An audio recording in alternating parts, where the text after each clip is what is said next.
The thoughts, views, and opinions expressed in this podcast Blah, blah, are blah. It's entertainment, people. Enjoy the show.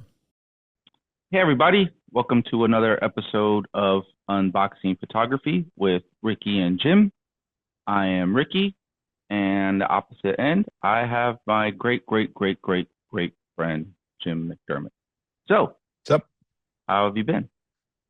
Good, man. Yeah, really good. Got a lot of shooting done last week. Nice. We'll ask about that a little later. How's the temperatures?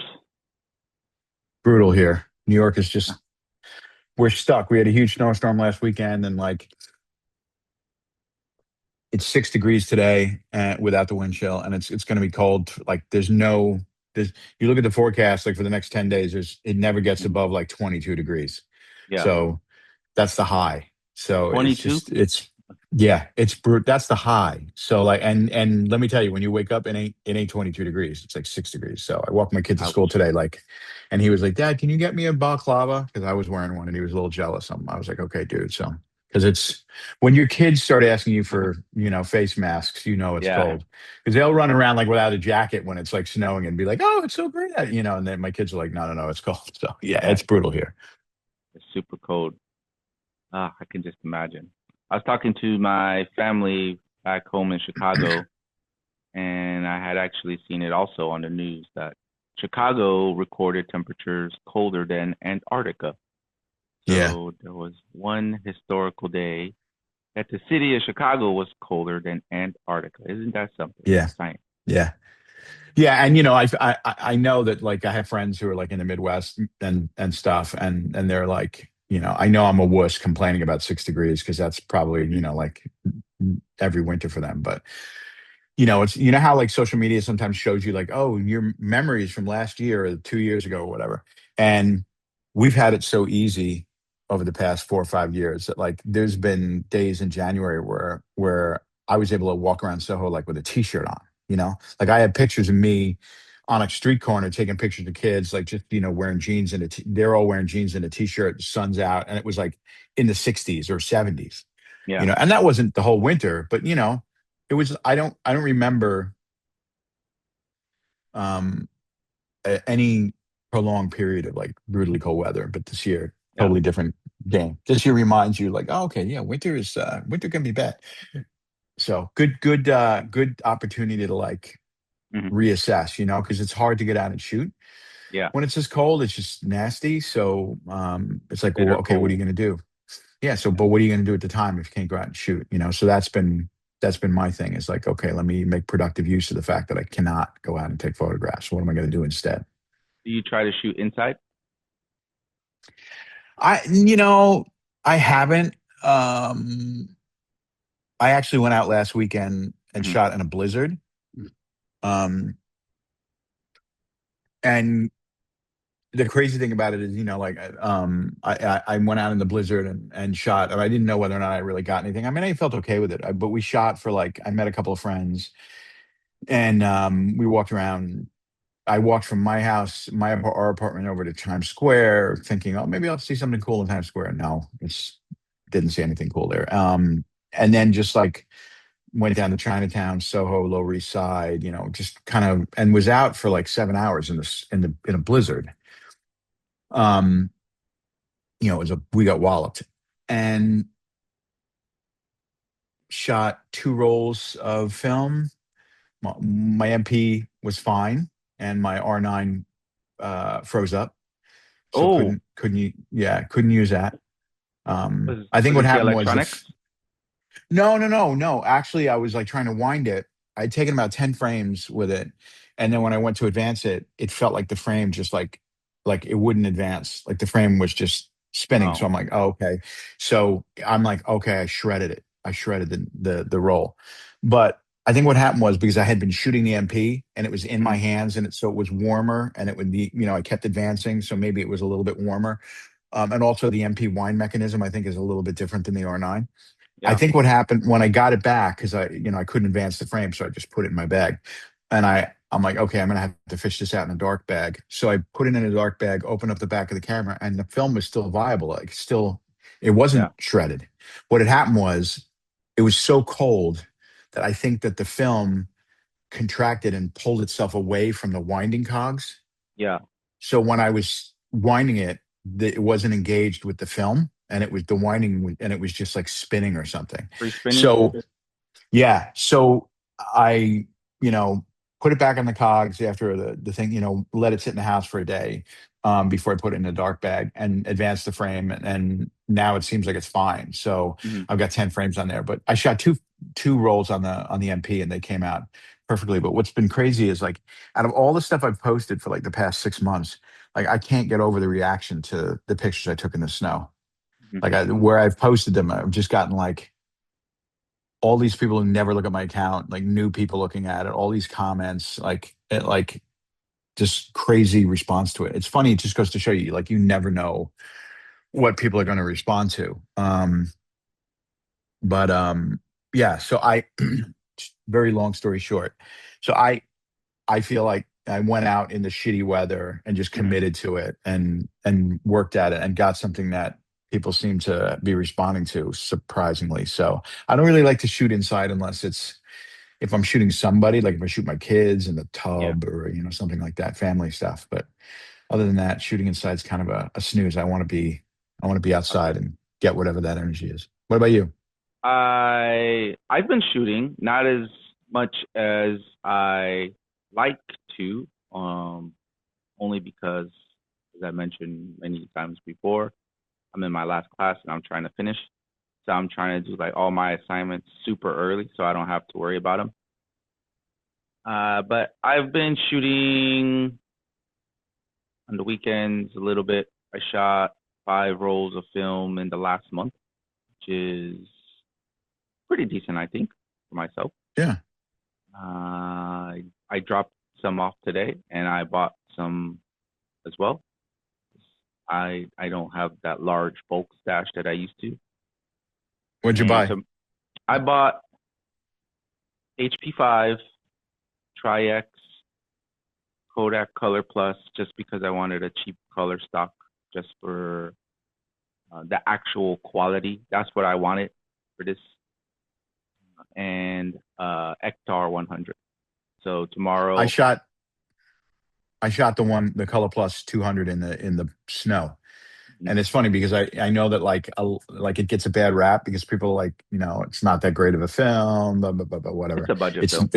the colors are muted. Yeah, but Mhm. it gives like kind of a vintage feel. If you look at this Exactly. picture behind me, Yeah. that picture behind me is like it's shot on Color Plus 200, and Mhm. it definitely gives like a certain look. Like it gives a look that really does look kind of vintage. So I think that just Vintage. gets back to the thing of like, yeah, it's not portrait, Mhm. but you know, that's why we have film, so we can get different looks to the pictures that we take, right? I don't care if it's budget. I sometimes I like cheap shit film, Yeah. like Honestly, I prefer shooting.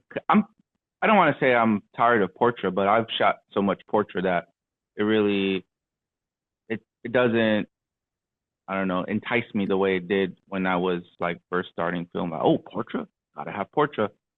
Uh, I actually like shooting color gold 200, yeah, and I like the warm hues and the tints, and Ultramax 400. yeah, I like So, Ultramax too. but I wanted, Lomography 100 is good too. I do like that one, but I actually like the Lomography vintage color 90s.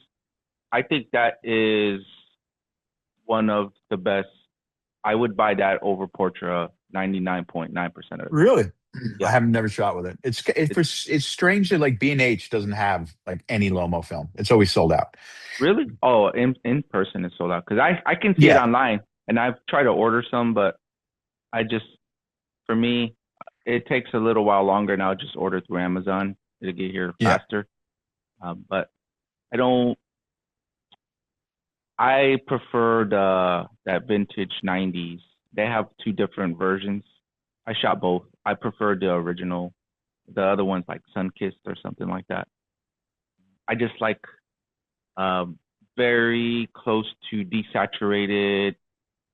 It's not over contrasty. The colors are not muted but not punchy.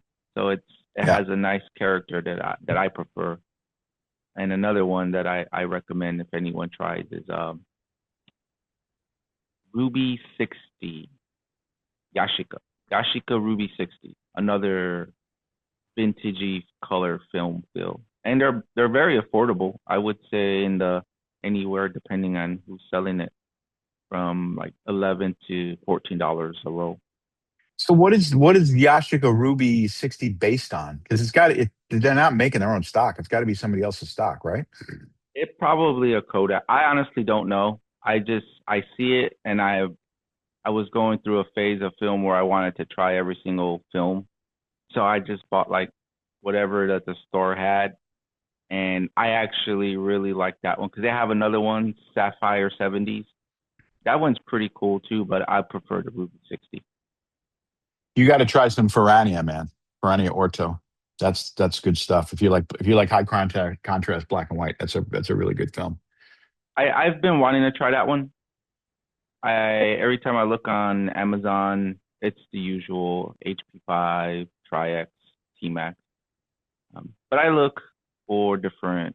I'll probably search for that one a little more. Give it a shot. Especially for your work. Like it's like because the blacks are like really black. It's a nice stock. It's a really nice stock.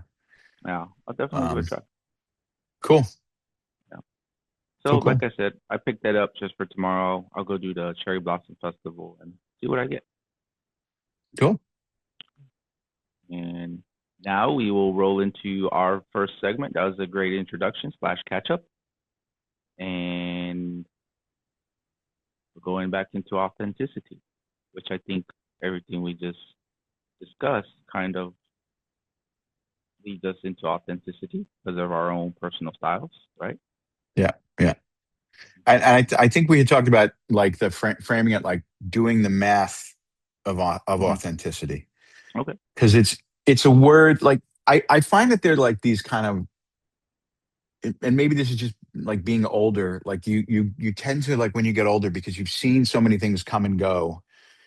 And I think when you're a little bit younger, you like when you're older, you get kind of distanced because you from things because you have perspectives. So like when I see something, I like react to it through the filter of having seen a lot of things before. And sometimes the same thing, it's like things are cyclical. Life is cyclical. Like, different types of music will go out of style and come back and stuff. Like when you're old enough, you go, oh, I've seen this before, And so I feel like there's certain phrases or trends in photography that like come up and then wane, like the storytelling thing has been like really big.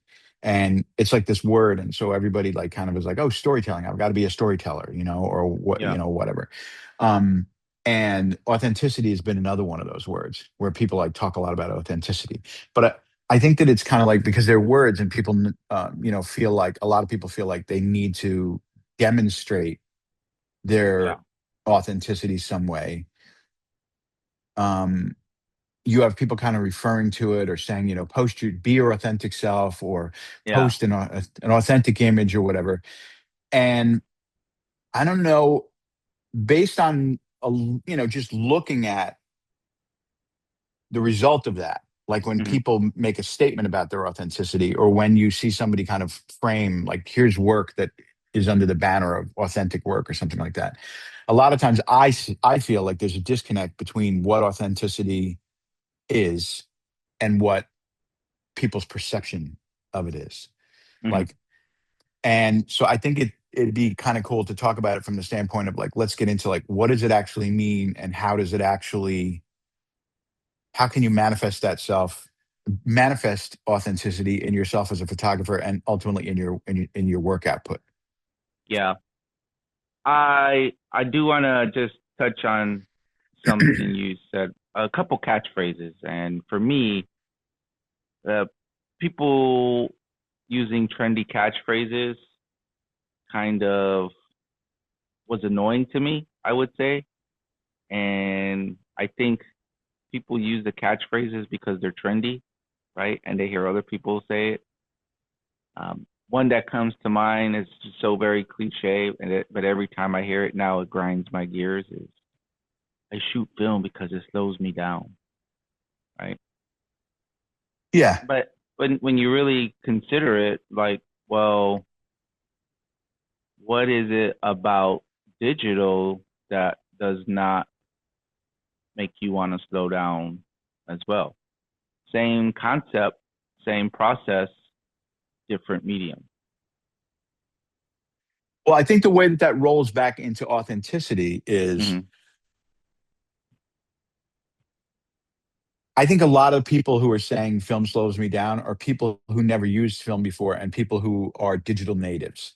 And I'm a digital native from the standpoint of like, I switched to digital and have been involved in digital media since kind of digital media became a thing in the early 90s, like with, like 1993, getting involved in multimedia and that, like, I've been involved in that in the music business since like 1993. So I feel like I'm a digital native because I was there like when it first started. But from when I was born and when I did, my fluency when I first started was like there wasn't any of that. So there was film. So it was like, digital was a new thing to me and I grew up in it. So it doesn't feel like something alien to me. But when it came, it was new and exciting.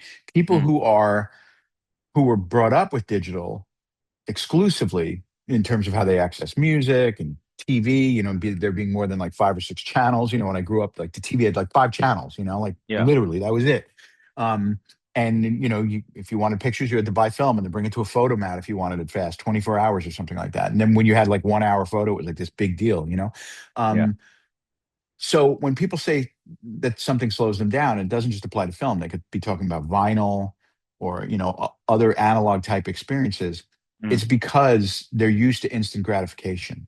And I think that people who are natives when they say it slows me down, what they really mean is they are digital natives, AKA instant gratification natives, AKA zero attention span, no patience natives, everything immediate, right? Yeah. And so when you have this new thing of, hey, I actually have to wait for this, there's delayed gratification. And delayed gratification gives a different kind of satisfaction, a deeper level of satisfaction than when you just get something immediately. So I think it's totally valid for people to say it slows me down because what they're really saying is, I'm not getting the dopamine hit. I'm not getting, my lack of patience is not being served. My need for immediate gratification is not being served. I'm having a delayed response to it. And then when I get it, it feels really good, Yeah. And that's, to me, how that statement should be interpreted, the way that it leads itself back to authenticity is like, you as a photographer and and what you're doing, like if something like you were about to say, like the digital, you can shoot slowly with digital, you can shoot with intent. I can listen to Spotify with intent if I wanted to. I don't need to put on like my favorite workout playlist and pay no attention to it and just have it playing in the background. In the old days, you put on the radio like while you were at work, and I might listen to it. I didn't listen to the commercials, and I listened to the songs that I really wanted to hear and turn that up.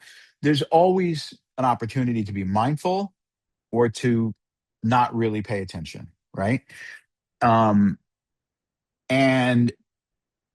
paying attention to what you're doing, I think, is a critical component of authenticity, and it doesn't need to be. It doesn't.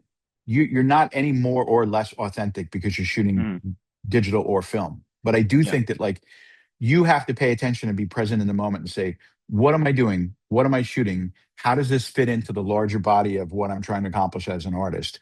What am I pointing my camera at? What are my settings? What is my ultimate output? What am I trying to do here? Right? And am I doing the same thing I've always done? Am I doing something somebody else has done? Am I pushing my boundaries? What, like, all of that kind of goes into the math of authenticity. So if slowing down means someone paying attention to all of that shit, that's how, that to me is a key part of authenticity. Authenticity, like, means, part of it means understanding, like, who am I? What am I trying to do? And when I'm holding the camera in my hand or doing anything creative, like, what the fuck am I doing? And it doesn't have to result in like a career path or a dollar bill at the end of it. It could just mean, creative growth. It could just mean the realization of an idea, whatever. But that being mindful, being present, and understanding what you're doing and thinking about it, we should have that whether or not we're shooting film or digital. Yeah.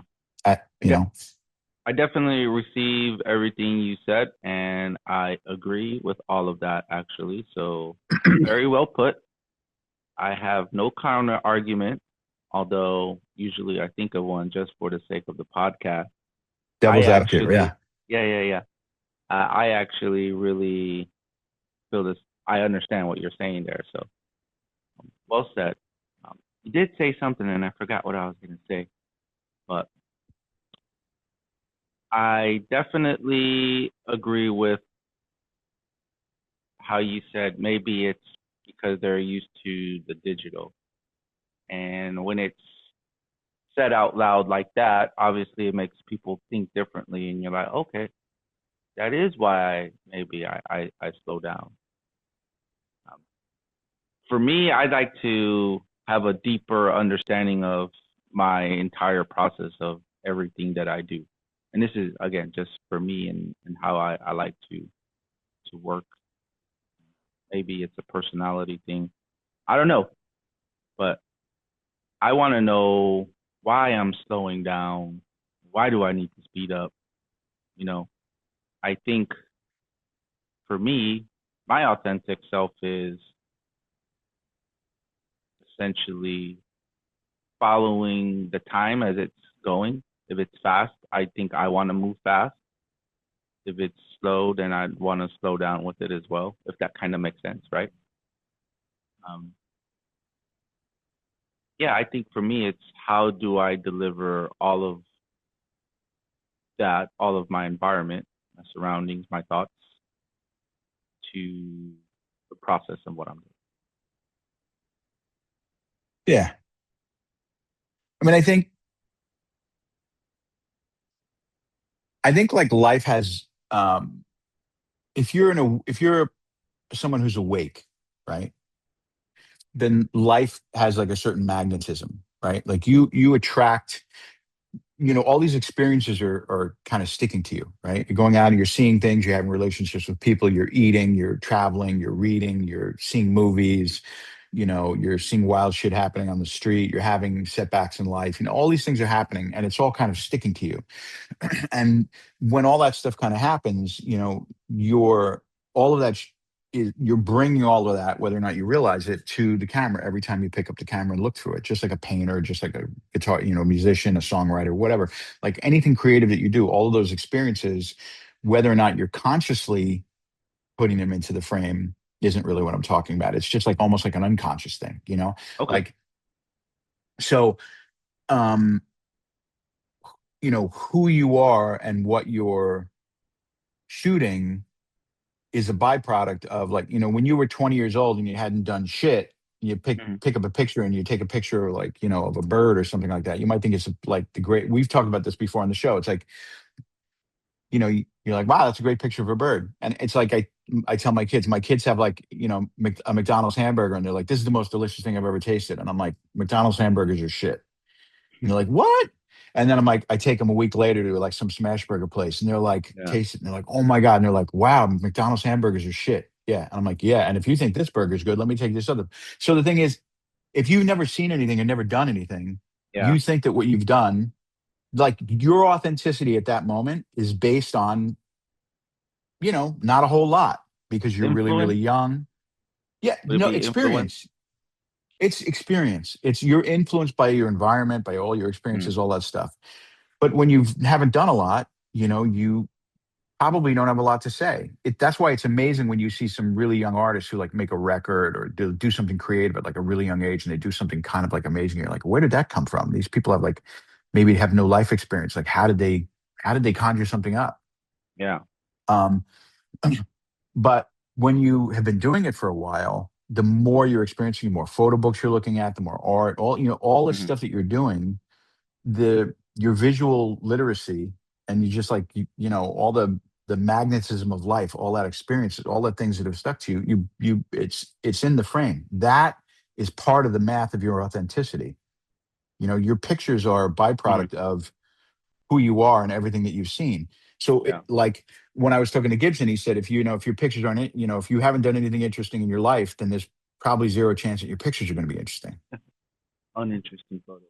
All right, I'm looking Yeah. for a paper because I want to create a mathematical equation. We're gonna do this together on what the formula for authenticity is.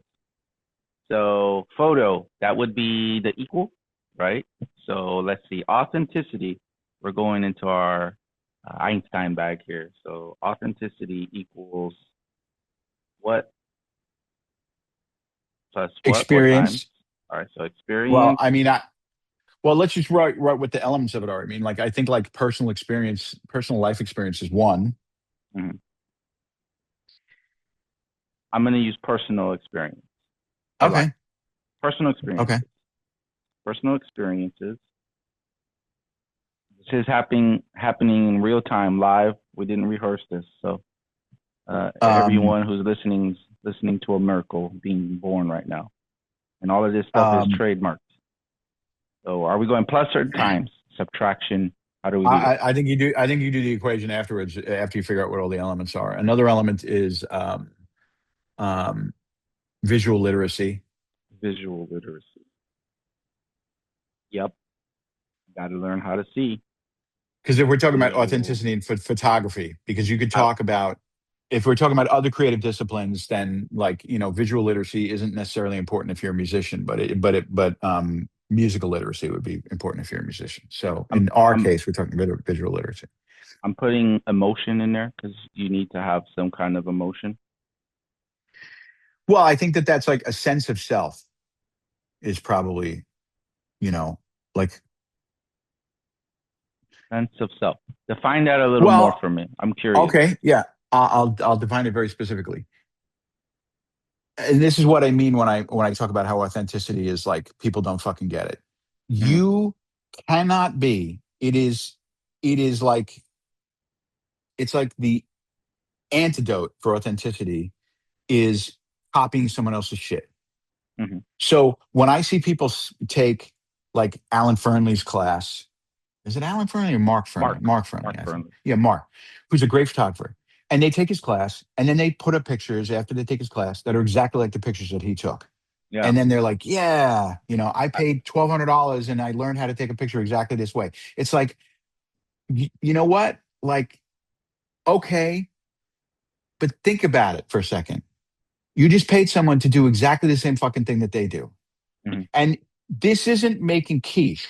Like, I'm not trying to like make duck a la orange exactly the way that like Julia Child did. So like that is a win. If I could do it as good as like a great chef, cool. But this ain't cooking. What you're trying to do is you're trying to make a picture that's your picture, not cop someone else's shit exactly. Why would you Yeah. be fucking proud of that? Why would you say, yeah, I'm so excited that I took a picture exactly like Phil Penman does, or a picture exactly like Alan Schaller does? And yet there are people, I see it all the time, who are like, or like, I took a Saul Leiter picture.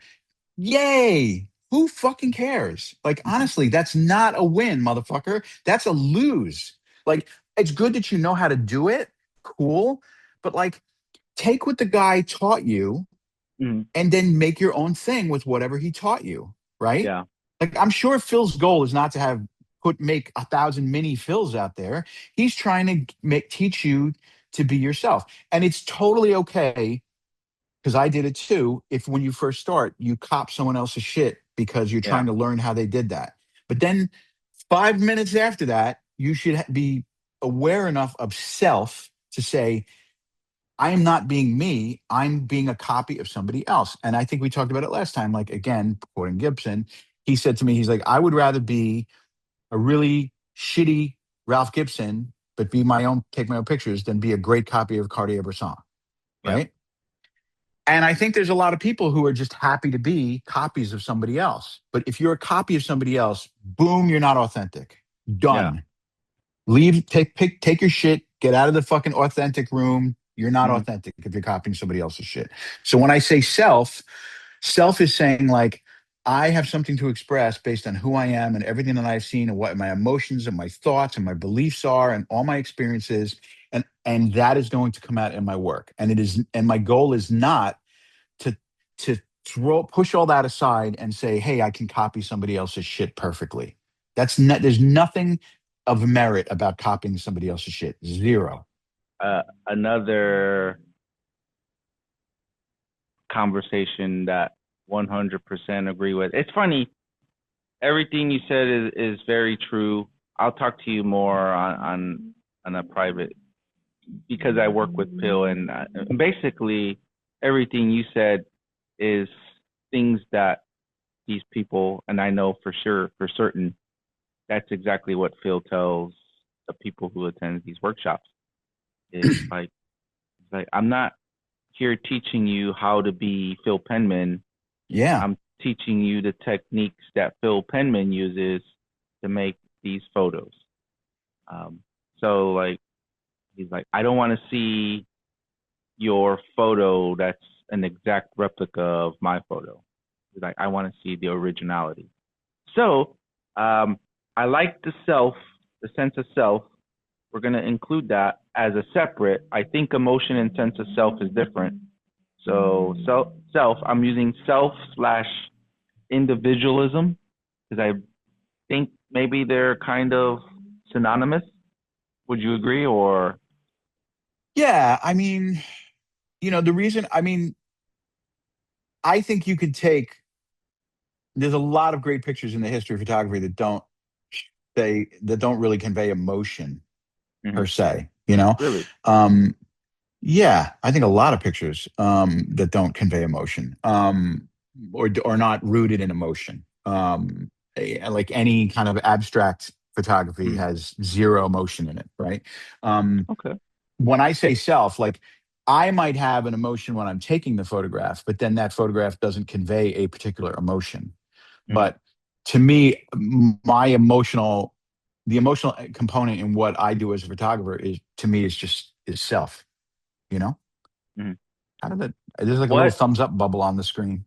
Oh yeah, whenever you give a thumbs up, Zoom does the Oh, little okay. the emoji. All right. I'm like, well, what the hell's that? Yeah, if you raise your hand, it does it too. I think I don't know, but it usually. Anyway, so Uh, I mean, that's just my feeling about it. I feel like emotion is just it's just part of what self is all about. Like my emotional response to what I do, or my emotional motivation is just a component of self. But we could be splitting hairs. I don't know. for me, I still think that they're not intertwined as far as the definition on what we're trying to achieve here in this equation. Okay. Um, Cool. It doesn't have to go in. I'm trying to consider. I do see your side. However, my only counter argument is, regardless of if there is a lack of emotion in the image, the photo should not. I don't know. This is the part where kind of determins if it stays or not. The viewer will have some kind of emotion, regardless of what it is, of if it's anger or annoyance, like comedic. I don't know. Like, oh, that's a funny photo. Like, it doesn't have to be emotion in the photo, or maybe the viewer has the emotion. So that's where I'm kind of teetering. I have problems with this sometimes, and I feel very like weird about it because there's an emotional response and an intellectual response, right? And I don't like in photography or in any art form when things get too egghead. Like when I read books about photography or about art or about painting, or I go see exhibits or something like that, there's always like artist statements, or like like the curator writes something, and a lot of it to me is like hyper intellectual, intellectual gobbledygook. It's like I went to a really expensive art school, so I've got to write a paragraph that like uses like a bunch of like 50-cent words and makes it seem like a picture of a clown is like some fucking really complicated thing to look at, So I hate the, really overly intellectualized way that things are explained sometimes. But on the other side of the coin, there's got to be something more complicated than just an emotional response to a photograph. Like I don't always have an emotional response to a piece of art. I might have an intellectual response to it. Like if I see a picture of like the napalm girl running down the street, I feel, I have an emotional response to that. if I went to the Met, there's an exhibit that I think is just closing like next week on Man Ray. When I see Man Ray's work, I don't have an emotional response to Man Ray. I have an intellectual response to Man Ray's work. I look at like the form of it, the shape of it, the color of it. I'm not thinking like I'm angry, I'm sad, I'm blah blah blah. It's not like it's not hitting me in that way. Hmm. It's hitting me in a way where I'm looking at the mechanics of what he's doing and the shapes and what he's trying to say as an artist. Um, and I'm looking at it completely differently, you know? Um, somebody else might have an emotional response to it and might not have an intellectual response to it. But I don't always have an emotional response to a piece of Hmm. art. I might have a purely intellectual response to that piece of art. You understand what I'm saying? You So, know what I mean? so do you remove emotion from an image? It's just not present. I just like I'm feel really terrible because I'm totally forgetting right now. But there was this husband and wife photographers in the early part of the 20th century who were German who took pictures of just like um, architectural photographs, like pictures of like grain combines and shit like that. They were really famous, and I can't believe I'm forgetting their names. It's like Hmm. Burnt and somebody else. Anyway, um, but they're pictures of like farming structures and buildings, and they're very kind of you know black and white, like really kind of monumental looking pictures of like a water tower. There's like architectural stuff. And I don't have an emotional response to that. It's a really strong image, but I'm looking at like the form and the shape Hmm. and so it's hitting me in a completely different place than like it's not hitting me here. In It's the hitting loin. me here. Yeah, yeah. It's just a different kind of a thing. And so Yeah. when I go out and I take pictures sometimes, a lot of times, like if I'm taking collage type photographs, I don't have an emotional response to a collage that I'm doing. I'm just trying to make something that's like something that's graphic, something that's interesting, you know? Okay. Like one of the things that really bores the living fuck out of me about LFI magazine. I like this rabbit And hole. I've been in LFI magazine, so I will caveat this by saying that. And I think and I love the magazine, but what really bores me about it is how many times we have to see a picture of somebody like fucking herding goats in Afghanistan or Turkey or something, or how many times do we need to see a picture of like you know somebody in a jungle, some village or something. Like I get it, like we've seen it. Like, can you balance it? Is that all? Like I get the documentary thing, but can we have something that's just purely about like form or color or shape? Like when Hmm. you go to see, like when you go to the Met, right? There's a room in New York I mean, it's great. I go to like, there's an area of the Met that's like, paintings and sculptures from, that are religious or pictures of people on horseback or, Hmm. royalty or something. And it's from the 1500s. And it's like, okay, that's that. But then you go into the Impressionist area and it's like, oh, here's a completely different way to paint a sunrise. Okay, that's cool. Then you go see Jackson Pollock, and it's like, oh, the guy put a canvas on the floor and then just like moved, or Helen Frankenthaler and like did field color painting, like color field painting, and like there's different ways of doing things. So what bores the fuck out of me about looking at LFI, it's like, oh, I'm going to open this up and I'm going to see pictures of somebody fucking herding goats somewhere, and it's like, I get it, but there's a lot of different types of photography. It doesn't all have to be somebody that we should feel bad about or some other culture, like somebody, sitting with a dirty face. Like, I get it. It's cool. I'm not saying it's not valid. I'm not saying that that type of photography should be dismissed. I'm just saying, what about all the other shit? Hmm. It doesn't have to be storytelling. You know, here's these villagers, here's these Eskimos, and their civilization is changing because of global warming. It's like, I fucking get it. I know, like that's cool. What about all the other shit? Yeah. Like when you go into the Met, it's not all one type of thing. And one of the things that kind of like can, maybe it's not a fair knock because there is other cool stuff in LFI sometimes, but there's just not enough of it. If I was editing that magazine, I would Yeah. be like, okay, we've got our goat herders in this issue. That's okay. So let's not put them in the next fucking issue. Let's do something completely different. But I mean, I guess Yeah. It's marketing. They need to market the newest M11P it's Safari. You know, I'm not going to say that. I don't know that that's necessarily LFI's goal in what they present. I think that what they want to present is stuff that people are going to be able to appreciate, and like the general public, I get. Hmm. Like I have friends, photographers who I respect, who look at abstract expressionist painting and say, "My 5-year-old could do that," and they completely dismiss it, and they say this is bullshit.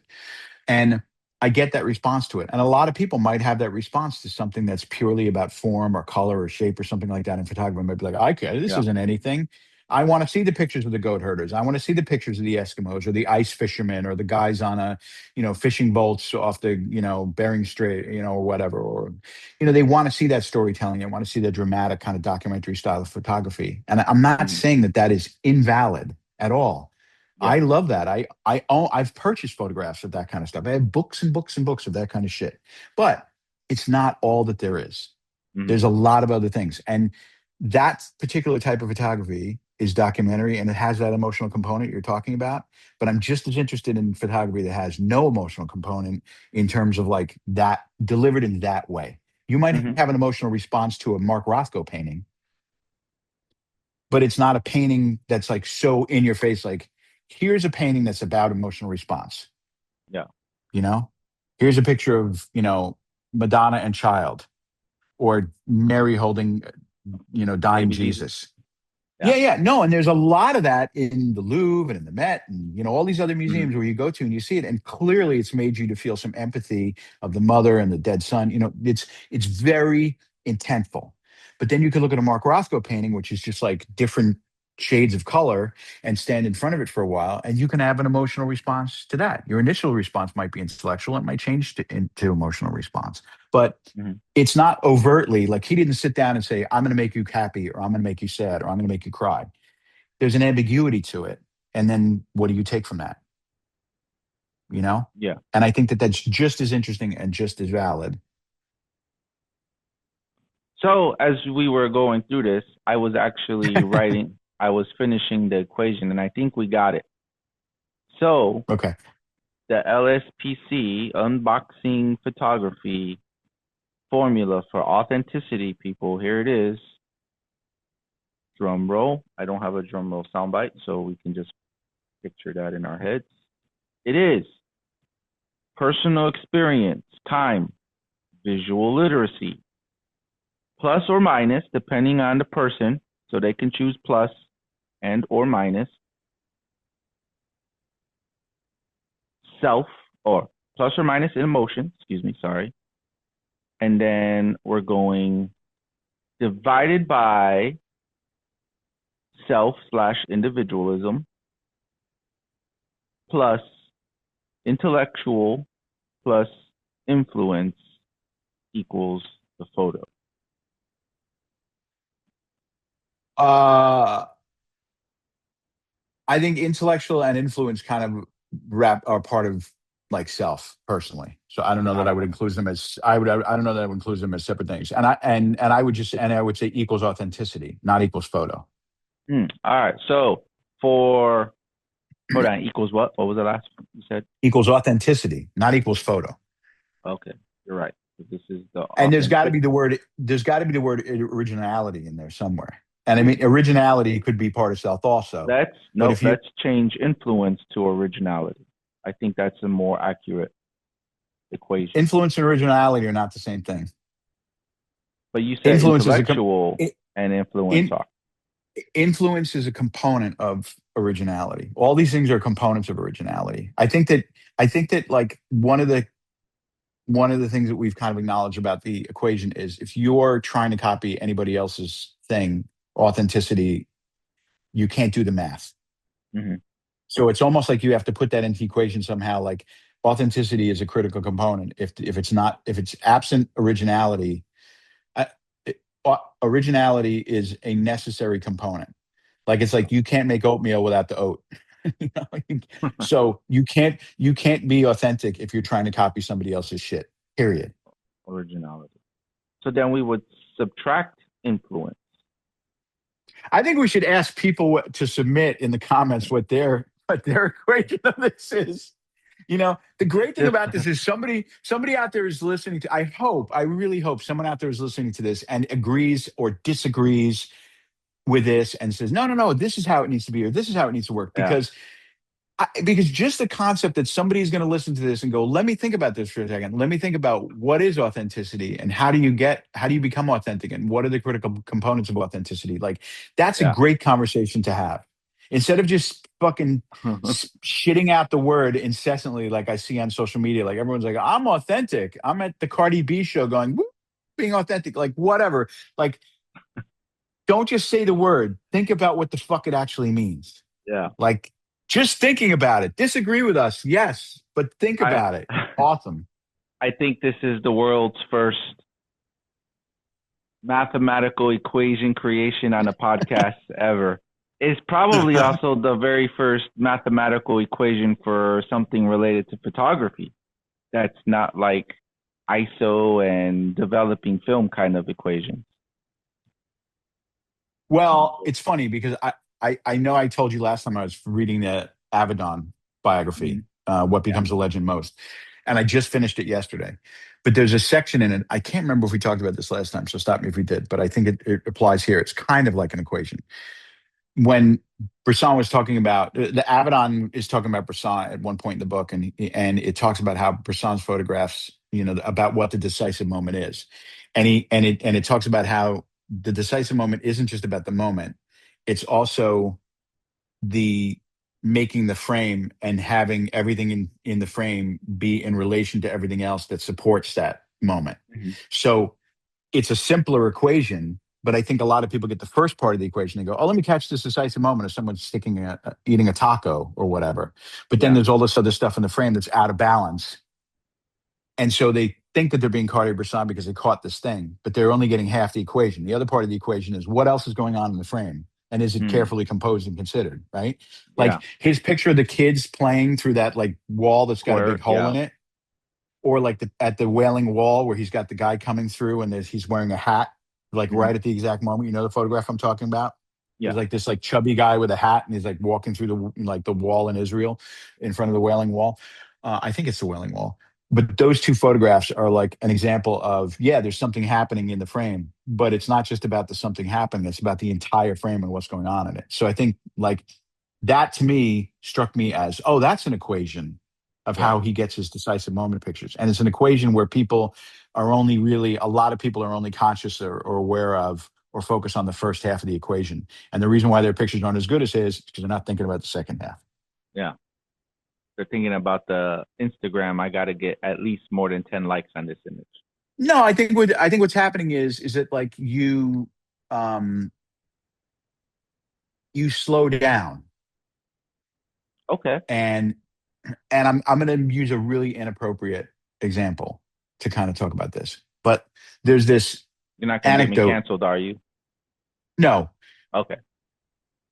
But there's this anecdote, and I've said this to some friends, and they look at me like, "What are you talking about?" But I think it's a good anecdote. Like, there's a bull, two bulls standing on top of the hill. There's a father and a son bull, and they're looking down on a pasture, and there's a bunch of cows there, right? And the son says to the father, "Hey, Dad, let's go down there. Let's run down there and F one of those bulls. Let's run down there and F one of those cows," right? Mm-hmm. And the father takes like a minute and he looks at the whole scene and he turns to the son and he says, "No, son, let's walk down there and F all of those cows." Right? Yeah. Now, how does that apply to what we're talking about? Okay. What it means is when you're young, you're in such a hurry. Oh, I see this thing's about to happen. Bang. Yeah. And you're so excited at seeing the thing and acknowledging the thing that you just do it so fast. You really do it fast. But with age and with experience, and I don't mean age meaning like age of like actual age in years. I mean age of like how much experience you have, how much time you have behind the camera. You start saying, where should I be standing in relation to the thing that's happening? How should I move my camera? Should I get closer? Should I get farther away? Should I move to the left? Should I move to the right? Should I stop down? Should I open the lens up? All these other kind of things. And you do them so quickly because you visualize what you want the photo to be. So Yeah. in this situation, don't be the young bull, be the old bull. Like, go down and get it all. Yeah. Don't be like, bang, I got the person with the tuna sandwich. Get the tuna Want sandwich, all but of then them. what else is happening? Yeah, get everything in the frame. Get all of it. Get all of Mhm. it. So Definitely. I do like the anecdotal and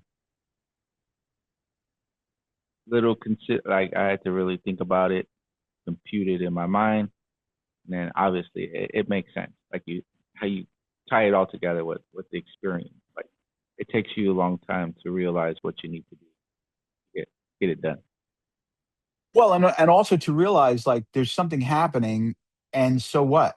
I can Mm-hmm. take that something happening and make a great photograph, or I can take that something happening and have it be a shitty photograph.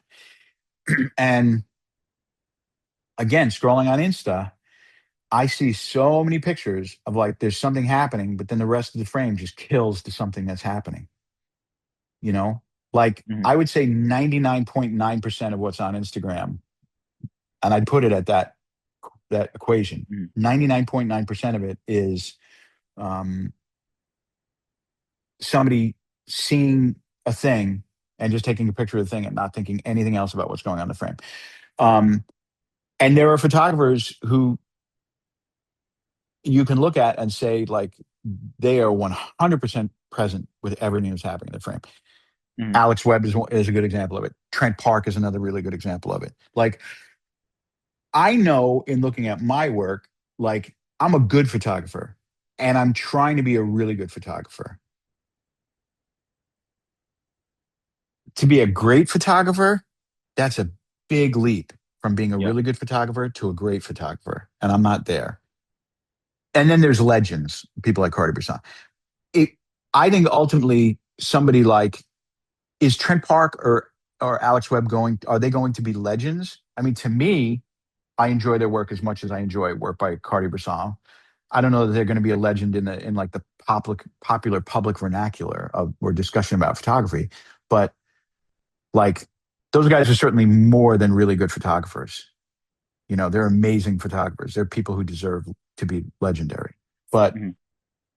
that's the thing, is that like I'm a good photographer and I want to be a really good photographer. And part of getting there is thinking about everything that's happening. Yeah. In the frame. I get it. It makes a lot of sense. But we are going to transition to photo of the week now. That was a really good conversation, by the way. I'm going to pen this out, and then it's going to be in the show notes for that. Cool. I have to preface it: the unboxing photography equation for authenticity. Yeah. So, I'd love to see other people's. I'd love this to become like a thing where people think about what the equation of authenticity is. That'd be really interesting to see what people think. It's trademark. Don't steal my ideas, people. All right, but here we go. We're going into photos of the week. We'll start off with, we'll go with yours. We got two of them. Where is share file? Here we go. Which one you want to see first, the man or the woman? The man. All right, here we go. Okay. So this is a Richard Avedon photo. I'm very Avedon conscious right now because I just finished his book. But this photograph is part of his Avedon in the American West work. Mm-hmm. He put out an ad. I think his godson or nephew or something like that had a dream about somebody with bees on them, or saw somebody at school with bees on them and told him about it. And then he had this.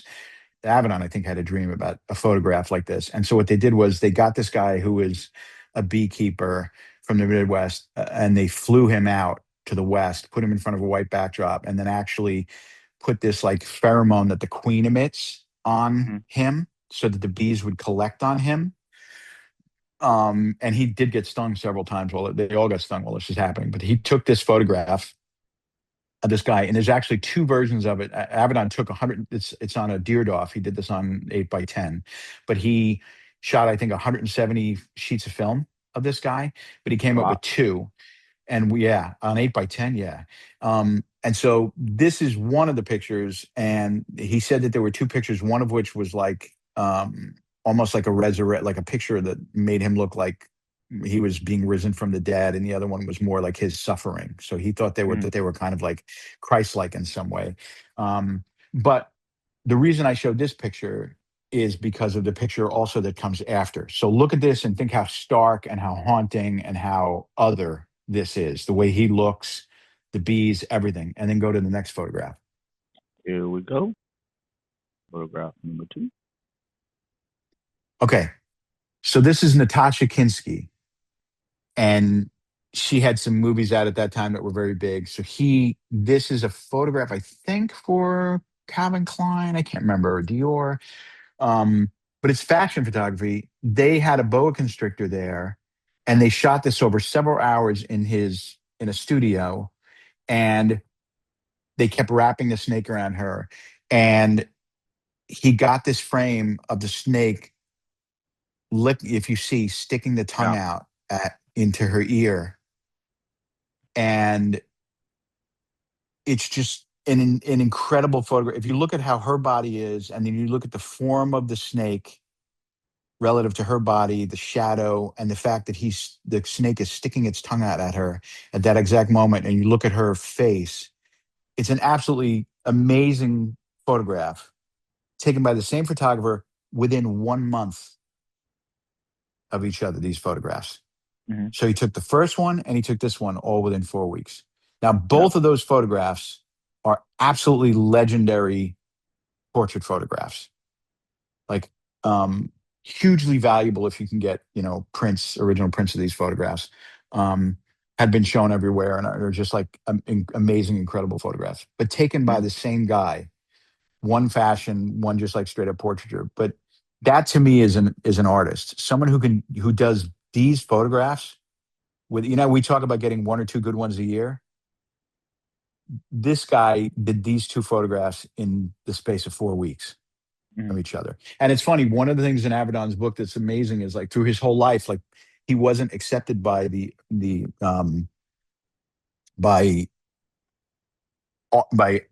mainstream like art industry. Like there was always this question whenever he did shows, like, was it too commercial?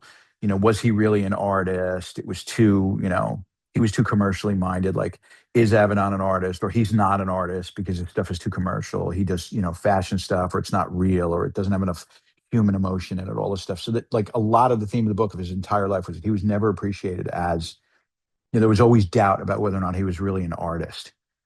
And look at the work that this guy did. And that's what, like, curators and critics are like, oh, this guy's not really an artist. So this just shows critics are assholes for the most part who don't know shit. Because if you can look at these 2 things and say this guy's not an artist, like, fuck you, honestly. Yeah. Oh, that's why anyway, he's Richard Avedon. Yeah, but there's a lot of people who are like, Avedon wasn't an artist. He was just a commercial guy. Robert Frank didn't consider Avedon to be an artist, believe it or not. Wow, this is great. What is this? I've never seen this. So,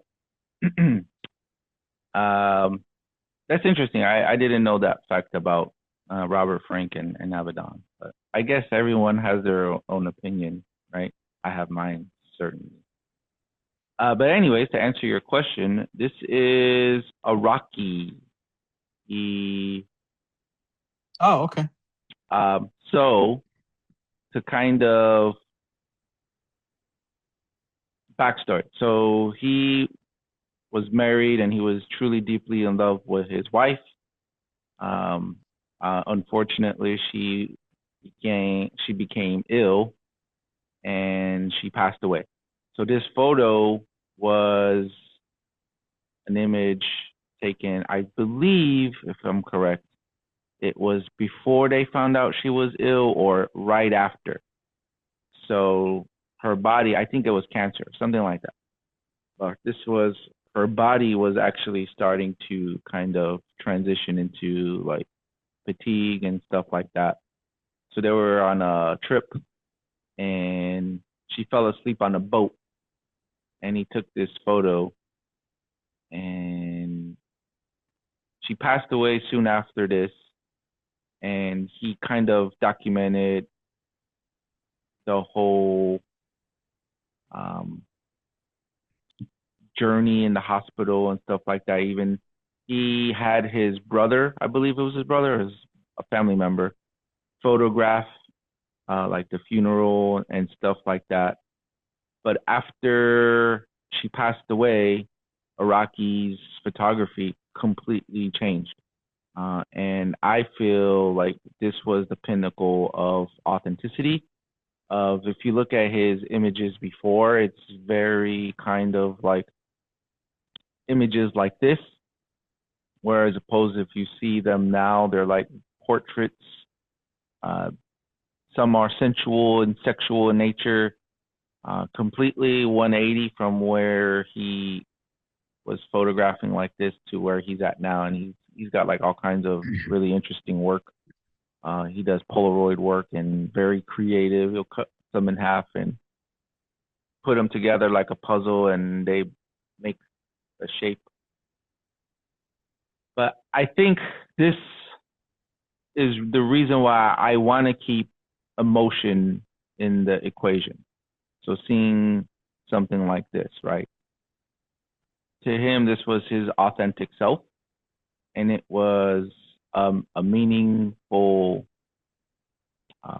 image. The book itself is actually a really good book. It's one of my favorite Araki books. Japanese photographer, for those who don't know who he is. Sentimental Journey, I believe it is. There's a couple of different releases.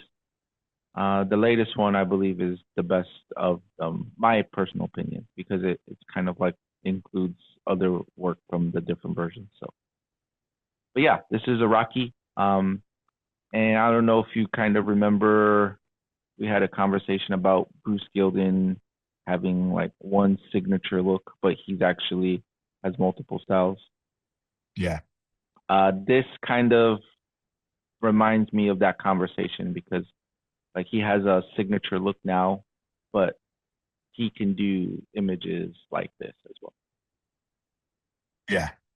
Yeah. And I mean, in a way, if you look at this, this is very surreal in a way. Mm-hmm. Mm-hmm. And I'm guessing this is shot with like probably a 21 or something like that. And so the boat looks like really big, but then the way it's like cutting through the middle of the frame, and then there's like this blackness on either side of it. I mean, in a way, if you think about it, like metaphorically, like his wife is like in the light and in this kind of safe kind of place, but then there's this like darkness on either side of her. There's a lot going on in this picture that's like that's amazing, but the way it's framed and everything, I mean, it's a really beautiful, amazing photograph. But I look at this not knowing the backstory of all of it. I look at this as a very surreal, kind of a dreamlike kind of a photograph, and I absolutely love this photograph. It's really great. Thanks for sharing, man. Oh yeah, I have a whole collection of images that just like, man, you see it and then you never forget it. So yeah, photography. Those are photos of the week. Thank you for sharing yours, by the way. I know of Richard Avedon. I don't know too much of his work. Obviously, I know he's like one of the greatest photographers ever, but I never really studied into him, which I think I do want to read that biography you mentioned, just because I like to learn different kind of just like theories and ideologies from other people, photographers mostly. One of the things I thought that was most interesting in it was the fact that Avedon had a tremendous amount of respect for Robert Frank.